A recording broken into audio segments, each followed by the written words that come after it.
ओम जय श्री हरि विष्णु। जय माता रानी। दोस्तों, आपके अपने चैनल धर्म साधना में आपका बहुत बहुत स्वागत है। माँ भगवती दुर्गा की कृपा आप और आपके पूरे परिवार पर सदा सर्वदा बनी रहे। दोस्तों, हर साल आषाढ़ मास के शुक्ल पक्ष की एकादशी को देवशयनी एकादशी का व्रत रखा जाता है। और हाँ, देवशयनी एकादशी को हरिशयनी एकादशी या पद्मनाभा एकादशी के नाम से भी जाना जाता है। इस दिन व्रत धारण करने से या भगवान श्री हरि विष्णु की पूजा आराधना करने से समस्त प्रकार की मनोकामनाएं पूर्ण हो जाती हैं। और शास्त्रों के अनुसार देवशयनी एकादशी के दिन जो भी हम व्रत धारण करते हैं या पूजा पाठ करते हैं, मंत्रों का जप करते हैं, किसी को दान देते हैं, मतलब कोई भी धार्मिक कार्य आज के दिन अगर आप करते हैं तो उसका फल अक्षय हो जाता है। तो आज के दिन किए गए कार्यों का अक्षय फल हमें प्राप्त होता है, अक्षय पुण्य की प्राप्ति होती है। इसलिए आज के दिन व्रत धारण अवश्य करना चाहिए। और मान लीजिए कि आप व्रत नहीं कर पाते हैं तो भी आज के दिन विधि विधान से भगवान श्री विष्णु की पूजा आराधना कीजिए, मंत्रों का जप कीजिए, भोजन अपना सात्विक रखिए, मतलब बिल्कुल भी लहसुन प्याज आप मत खाइए आज के दिन, और चावल का त्याग कर दीजिए। तो अगर आप व्रत नहीं भी करते हैं और इस प्रकार से सात्विक आचार विचार और व्यवहार रखते हैं तो भी आपको आपके किए गए जो पुण्य फल होते हैं वो प्राप्त होते हैं अक्षय रूप से। तो आज की वीडियो में मैं आपसे बात करने वाली हूँ कि हरिशयनी एकादशी साल 2023 में कब है, एकादशी की तिथि कब प्रारंभ हो रही है, कब समाप्त हो रही है, व्रत आपको कब धारण करना है, और पारण का यानी कि व्रत खोलने का शुभ मुहूर्त क्या है, द्वादशी तिथि कब प्रारंभ होगी, कब समाप्त होगी, हरिवासर की समाप्ति का समय क्या होगा, और आज के दिन यानी कि देवशयनी एकादशी के दिन किस प्रकार से भगवान श्री हरि विष्णु की पूजा आराधना करनी चाहिए और कौन सा उपाय करना चाहिए, कौन सी वस्तुएं भगवान को अर्पित करें जिससे कि इस व्रत का या पूजा पाठ का संपूर्ण फल आपको प्राप्त हो। और जिस भी मनोकामना से आप व्रत धारण कर रहे हैं या बिना व्रत किए भी पूजा आराधना कर रहे हैं, आपकी वो मनोकामना पूर्ण हो, इसके लिए आज विशेष क्या करना चाहिए, तो संपूर्ण जानकारी देवशयनी एकादशी व्रत से संबंधित आपको आज की वीडियो में मैं शेयर करने वाली हूँ। तो आज की वीडियो बहुत महत्वपूर्ण है, पूरा ज़रूर देखिए। और अच्छी लगे वीडियो अगर आपको तो वीडियो को लाइक ज़रूर किया कीजिए, क्योंकि आपके लाइक्स, आपके कमेंट्स मेरे लिए बहुत महत्वपूर्ण होते हैं। यही एकमात्र जरिया है जिनसे मुझे पता चलता है कि आपको ये वीडियो अच्छी लगती हैं और आपके लिए ये वीडियो उपयोगी है। तो अच्छी लगती है वीडियो अगर आपको तो लाइक तो ज़रूर ही किया करें। इसके साथ ही कमेंट बॉक्स में माता रानी के नाम का जयकारा भी ज़रूर लगाएं। इससे आपको सकारात्मक ऊर्जा की प्राप्ति होती है। और अगर आपका कोई भी सुझाव हो, कोई भी प्रश्न हो या कोई भी विशेष वीडियो देखना चाहते हैं तो उसके लिए भी कमेंट बॉक्स में ज़रूर लिखें।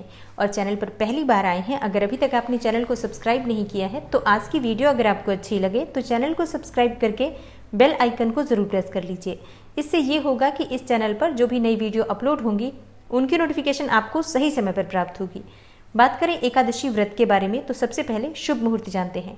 देखिए, एकादशी तिथि प्रारंभ हो जाएगी 29 जून को सुबह 3:18 पर और एकादशी की तिथि समाप्त हो रही है 30 जून को रात्रि 2:42 पर। तो एकादशी का व्रत हमेशा सूर्योदय कालीन तिथि में ही धारण किया जाता है। ऐसे में सूर्योदय कालीन तिथि में 29 जून 2023 को गुरुवार के दिन देवशयनी या हरिशयनी एकादशी का व्रत रखा जाएगा।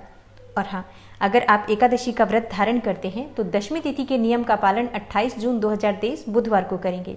और अब देखिए दशमी तिथि के नियम क्या होते हैं। तो देखिए, अगर आप महिला हैं, स्त्री हैं और आप एकादशी का व्रत धारण करती हैं तो ऐसे में 29 जून को आप एकादशी का व्रत कर रहे हैं तो दशमी तिथि के दिन यानी कि 28 जून को आप अपने बाल धो लीजिए, क्योंकि एकादशी के दिन बाल नहीं धोना चाहिए। आप चाहें तो बाल से स्नान कर सकते हैं, लेकिन बालों में शैम्पू करने का काम जो है वो बुधवार को आप कर लीजिए। और दशमी तिथि के दिन शुद्ध और सात्विक भोजन लेना चाहिए। भोजन में आपको लहसुन प्याज मांस मदिरा इन चीज़ों का त्याग करना चाहिए। मसूर की दाल, शाक, टमाटर, गाजर, मूली, बैंगन, ये सभी चीज़ें भी दशमी तिथि के दिन नहीं खानी चाहिए। और हाँ, अगर आप एकादशी का व्रत करते हैं तो दशमी तिथि के दिन आपको चावल भी नहीं खाना चाहिए। और दशमी तिथि के दिन शाम को सूर्यास्त होने के बाद आपको अन्न का और नमक का सेवन नहीं करना चाहिए, मतलब रात्रि में भोजन नहीं करना चाहिए। और भूमि पर शयन करना चाहिए। ब्रह्मचर्य का पूर्ण रूप से पालन करना चाहिए। फिर एकादशी के दिन प्रातःकाल यानी कि ब्रह्म मुहूर्त में उठ जाइए, नित्य कार्यों से निवृत्त होकर स्नान कर लीजिए। और हाँ, शास्त्रों के अनुसार एकादशी के दिन गंगा इत्यादि पवित्र नदियों में स्नान करना चाहिए, लेकिन अगर ऐसा संभव न हो तो अपने घर में भी गंगा जल मिश्रित जल से स्नान कर लीजिए। और हाँ, गुरुवारी एकादशी है तो प्रयास कीजिए कि जल में थोड़ी सी हल्दी भी मिला लीजिए, मतलब थोड़ा सा गंगा जल और थोड़ी सी हल्दी डालकर और फिर शुद्ध जल से उस पात्र को भर लीजिए, फिर उसी जल से स्नान कीजिए। फिर साफ स्वच्छ वस्त्र धारण कीजिए। प्रयास कीजिए कि आज आप पीले रंग के वस्त्र धारण करें, अत्यंत श्रेष्ठ होगा, नहीं तो कोई भी शुभ रंग धारण करें। फिर भगवान सूर्यदेव को जल अर्पित कीजिए। जल के पात्र में आपको मतलब एक तांबे का पात्र लेना है, उस पात्र में आपको थोड़ा सा गंगा जल डालना है या फिर शुद्ध जल से उसे भर लीजिए। फिर उसी पात्र में आपको थोड़ी सी हल्दी, रोली और लाल पुष्प या पीले पुष्प डालकर भगवान सूर्यदेव को ओम घृणी सूर्याय नमः इस मंत्र का जप करते हुए अर्घ्य देना चाहिए। फिर इसके बाद आप अपने घर के मंदिर में आ जाइए और गंगा जल के छींटे देकर मंदिर को शुद्ध कर लीजिए। फिर उसी स्थान पर स्वच्छ और शुद्ध आसन डालकर बैठ जाइए और भगवान श्री हरि विष्णु की विधि विधान से पूजा कीजिए। शुद्ध घी का एक दीपक प्रज्वलित कर लीजिए और अपने व्रत का संकल्प ले लीजिए कि आज आप एकादशी का व्रत धारण कर रहे हैं। देवशयनी एकादशी का व्रत आप धारण कर रहे हैं तो संकल्प लेना अत्यंत आवश्यक है। अपने हाथ में जल और पुष्प लेकर संकल्प ले सकते हैं या मानसिक रूप से अपने दोनों हाथ जोड़कर भी संकल्प ले सकते हैं। इसके बाद पंचामृत से भगवान श्री हरि विष्णु का अभिषेक कर लीजिए। शालिग्राम जी हो या लड्डू गोपाल जी हो या कोई भी भगवान श्री हरि विष्णु की अगर मूर्ति या विग्रह है आपके पास तो आप उसका अभिषेक कर सकते हैं।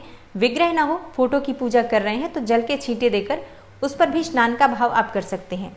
इसके बाद भगवान श्री हरि विष्णु को पीले वस्त्र अर्पित कीजिए, मतलब पीले वस्त्र धारण कराइए और पीले पुष्प से, पीले चंदन से भगवान श्री हरि विष्णु का श्रृंगार कीजिए, उनकी पूजा कीजिए। भगवान श्री हरि विष्णु को जो भी ऋतुफल आपके पास उपलब्ध है उनका भोग अर्पित कर सकते हैं और इसके साथ ही चाहे तो सफ़ेद मिठाई का भोग भी लगा सकते हैं।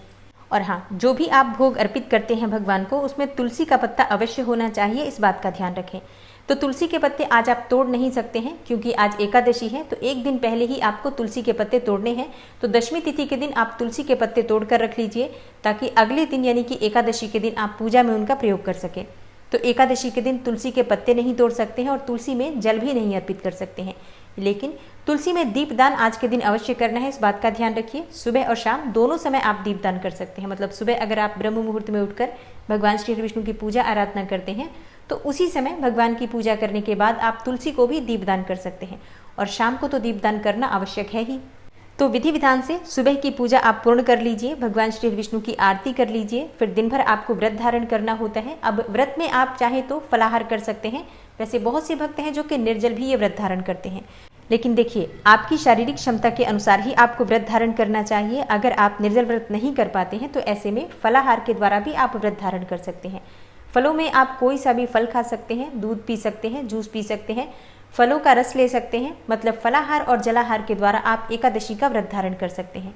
दिन भर भगवान श्री विष्णु के नाम का, मंत्र का स्मरण मन ही मन करते रहिए। सुबह के समय भी आप मंत्रों का जप कर सकते हैं, जब सुबह की पूजा आप कर रहे हैं। शाम के समय भी कर सकते हैं और अगर आपके पास दिन में समय है तो दिन में भी भगवान श्री विष्णु के मंत्रों का या किसी भी स्तोत्र का पाठ कर सकते हैं। एकादशी की तिथि पूरी तरह से भगवान श्री विष्णु को समर्पित होती है, इसलिए आज पूरा प्रयास करना चाहिए कि भगवान श्री विष्णु के नाम का, मंत्र का स्मरण हम पूरे दिन मन ही मन मानसिक रूप से या जप करके किसी भी प्रकार से करते रहें। आपको एक और चीज़ का ध्यान रखना है, एकादशी का जब हम व्रत धारण करते हैं तो ये व्रत बहुत महत्वपूर्ण होता है। आज के दिन आपको किसी की निंदा नहीं करनी चाहिए, किसी की भी चुगली नहीं करनी चाहिए, किसी को अपशब्द नहीं कहना चाहिए, क्रोध नहीं करना चाहिए, अहंकार नहीं करना चाहिए, लोभ मतलब लालच नहीं करना चाहिए किसी चीज़ का, चोरी नहीं करनी चाहिए और हाँ, ऐसे लोगों से भी दूर रहना चाहिए जो इस तरह के कार्यों में लिप्त रहते हैं। तो पूरी तरह से अपने आचार, विचार और व्यवहार शुद्ध रखकर ही हम एकादशी का व्रत धारण करते हैं, तभी हमें एकादशी का संपूर्ण फल मिलता है। तो इस बात का ध्यान जरूर रखिए। शाम के समय फिर से आप स्नान कर सकते हैं, शुद्ध वस्त्र धारण कर सकते हैं संध्या काल होने से पहले और उसके बाद संध्या काल में भगवान श्री हरि विष्णु के सामने शुद्ध घी का एक दीपक प्रज्वलित करके और फिर से भगवान श्री हरि विष्णु के नाम का, मंत्र का स्मरण करना चाहिए। भगवद गीता का पाठ आप कर सकते हैं, विष्णु सहस्त्र नाम का पाठ आप कर सकते हैं, गजेंद्र मोक्ष का पाठ आप कर सकते हैं या हरे कृष्ण कृष्ण कृष्ण हरे हरे, हरे राम राम राम हरे हरे, इस मंत्र का यथासंभव जप कर सकते हैं। आज के दिन अगर आप अखंड दीपक भगवान श्री हरि विष्णु के निमित्त अर्पित करते हैं, समर्पित करते हैं, तो ऐसा कहा जाता है कि आपके मन की कोई भी कामना हो भगवान श्री हरि विष्णु उसे पूर्ण करते हैं और इस एकादशी का संपूर्ण फल भी आपको प्राप्त होता है।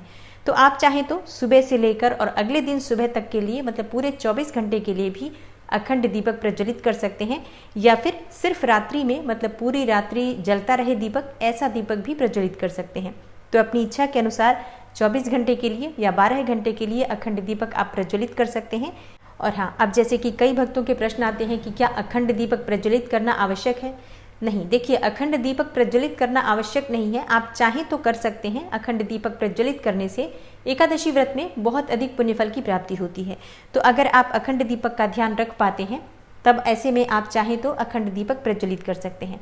और एकादशी की रात्रि में जागरण करने का विधान है, मतलब पूरी रात्रि जागकर भगवान श्री विष्णु के नाम का, मंत्र का स्मरण करना चाहिए, भजन कीर्तन करना चाहिए। तो अगर आप पूरी रात्रि नहीं भी जाग पाते हैं तो जितना समय आपसे संभव हो उतने समय तक जागकर भगवान श्री विष्णु के नाम का, मंत्र का स्मरण कीजिए, उनसे प्रार्थना कीजिए, पाठ कीजिए, नाम जप कीजिए, जो भी आपसे बन पड़े। जब तक आप जाग सकते हैं तब तक जरूर जागना चाहिए। और हाँ, एकादशी व्रत का पारण द्वादशी तिथि में किया जाता है। तो द्वादशी तिथि के दिन यानी कि अगले दिन सुबह जल्दी उठ जाइए, स्नान इत्यादि करके साफ स्वच्छ वस्त्र धारण करके भगवान श्री विष्णु की विधि विधान से पूजा कर लीजिए और इसके साथ ही सूर्यदेव को जल अवश्य अर्पित करना है। और हाँ, द्वादशी तिथि के दिन तुलसी में भी जल अर्पित करना है, क्योंकि एकादशी के दिन ऐसी मान्यता होती है कि तुलसी निर्जला व्रत धारण करती है भगवान श्री विष्णु के लिए। इसलिए एकादशी के दिन तुलसी में जल नहीं देते, लेकिन द्वादशी तिथि के दिन तुलसी में जल अवश्य देना चाहिए। इसके बाद शुभ मुहूर्त में आप अपना व्रत खोल सकते हैं। शुद्ध और सात्विक भोजन बनाकर पहले भगवान को भोग लगा दीजिए, फिर आप उसी भोजन में से गाय को भी जरूर दीजिए। ब्राह्मण को घर बुलाकर भोजन करा पाते हैं तो अत्यंत ही श्रेष्ठ होगा, क्योंकि शास्त्र कहते हैं कि अगर एकादशी का व्रत हम धारण करते हैं तो अपना व्रत खोलने से पहले ब्राह्मण को घर बुलाकर भोजन कराना चाहिए, उसके बाद ही स्वयं भोजन करना चाहिए। लेकिन अगर ऐसा संभव न हो कि किसी ब्राह्मण को घर बुलाकर भोजन करा पाए तो ऐसे में ब्राह्मण के निमित्त दान की कच्ची सामग्री, मतलब भोजन की कच्ची सामग्री दान के निमित्त निकाल दीजिए। और हाँ, दान कितनी मात्रा में आपको करना है, कौन सी चीज़ कितनी मात्रा में आपको दान करनी है, ये पूरी तरह से आपकी अपनी क्षमता पर निर्भर करता है और आपकी अपनी इच्छा पर निर्भर करता है। इसलिए अपनी सामर्थ्य के अनुसार दान दीजिए, दक्षिणा दीजिए। उसके बाद आप स्वयं शुभ मुहूर्त में अपना व्रत खोल सकते हैं। और हाँ, दान की सामग्री निकाल कर आप रख सकते हैं, बाद में भी दान भिजवा सकते हैं। शुभ मुहूर्त में अपना व्रत अवश्य खोल लीजिए।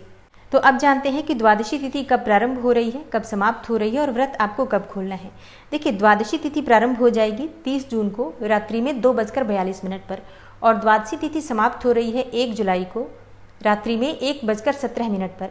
और जैसा कि आप सभी जानते हैं, एकादशी व्रत का पारण हमेशा हरिवासर की समाप्ति के बाद ही किया जाता है और सूर्योदय काल के बाद किया जाता है। तो एकादशी व्रत का पारण 30 जून को किया जाएगा और 30 जून को सूर्योदय काल का समय रहेगा सुबह 5:48 पर और 30 जून को हरिवासर की समाप्ति का समय है सुबह 8:20 पर।